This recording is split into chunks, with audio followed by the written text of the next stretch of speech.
Hey you guys, this is Gaming Bureau coming back at you, and today I want to show off the latest room that will be going into my Escape the Room house minigame on my survival server that I play on. This is a musical sequence lock that I have invented myself over the past day or so. So we're going to jump right into it, and I'm going to show you how it works. So we're going to go ahead and enter the Escape the Room, and we're inside of the piano room. Alright, so we're in the piano room, and it says that we must play the correct notes in the correct order. And it says if we make a mistake, we start over, make too many, and you die.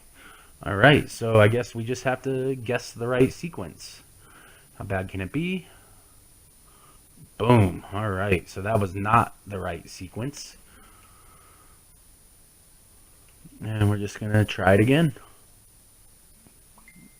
Bam. We're not doing so hot. We still have some hunger taken care of, so we're going to be regenerating our health, but too many mistakes. Oh, no arrows. It looks like that is the correct first key. Okay, cool.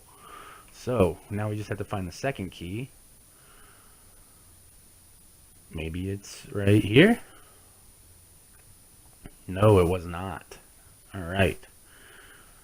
So we start with our first key, and then maybe right next to it is the second. No arrows got fired. All right, looks like we're on the right track. So maybe this one now. No. No, double dose, no. All right.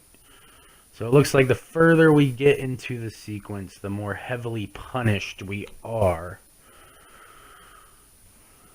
And so we know those are our first two. That seems to be the right third key. Boom, that is not the fourth key.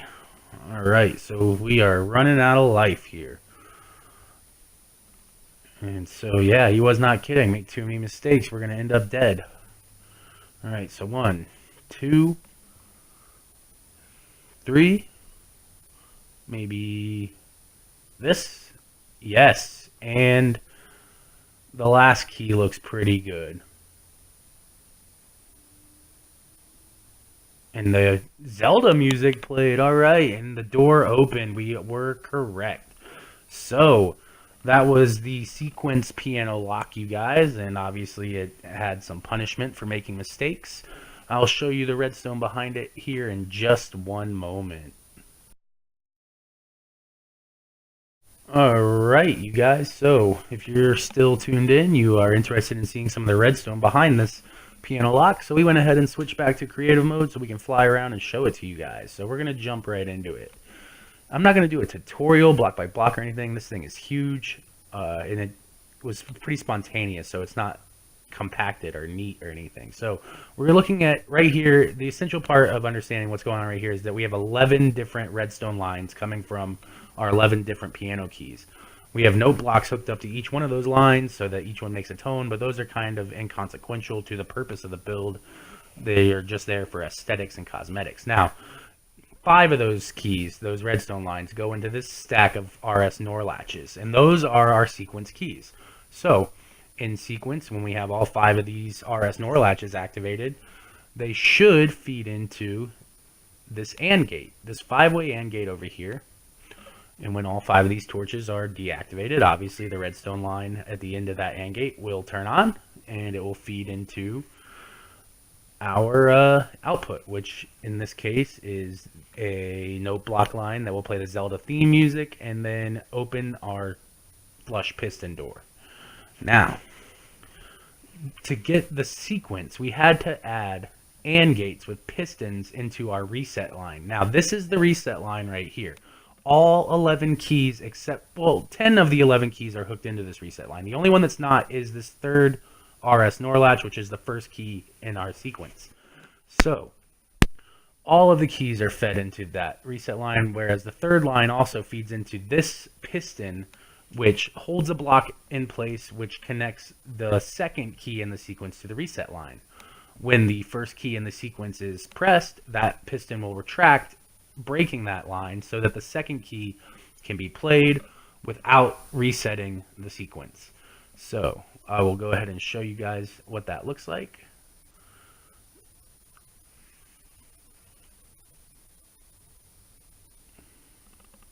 And so we're going to come in here and we're going to press the first key in our sequence.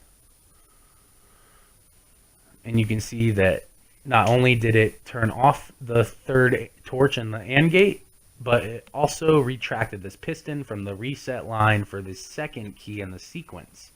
Now, when we come back, we can hit our second key in the sequence, which, because its connection to the reset line was broken, it will bypass that and head straight to its torch on the AND gate. Now the same process is repeated for the next three keys in the sequence, connecting to the reset line, connecting a piston to that reset line, connecting that piston to the previous key in the sequence's output line, and then moving forward from there until we got all 5 of them hooked up to where you must press them in sequence in order for them to not reset the system.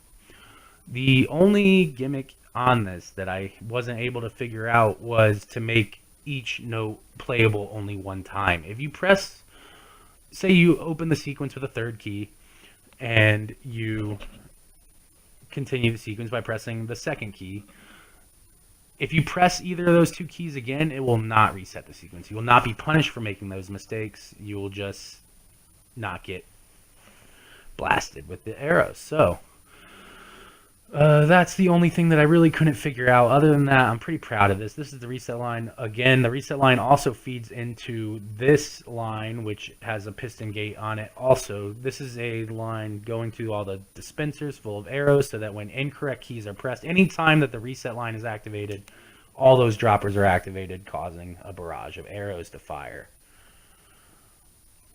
So this will stop players from just figuring out the sequence by process of elimination. Ideally, I will play the correct sequence upon entry into the room, and then they will have to identify those tones on the keyboard, and they will have to recreate those tones. Each tone is only used one time in the keyboard, so there are no keys that use the same tone as another, and that kind of gives it a little character and a little customization. So I hope you guys enjoyed this, and I'll see you guys next time with another redstone build, hopefully. This is Richard, signing out.